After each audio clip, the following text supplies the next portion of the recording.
I've seen people do it with a piece of plyboard before. I don't have a piece of plyboard, but you can actually like put a piece of plywood over that intake and stop the air from going in it and keep the engine from running away. But if you want to see a runaway engine, there's plenty of them on YouTube. It's awesome.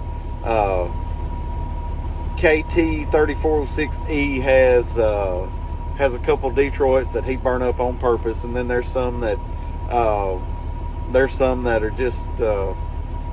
just ran away. I mean, ain't no other way around it. It was an accident, and people kept running the truck, and it did it. But anyway, all right, I'm gonna jump off here. I'm fixing to ease to the next exit. Give me something to eat. Take this thing apart and get ready for Dad to get here. I'll see you guys in a little bit. Well, here comes the cavalry.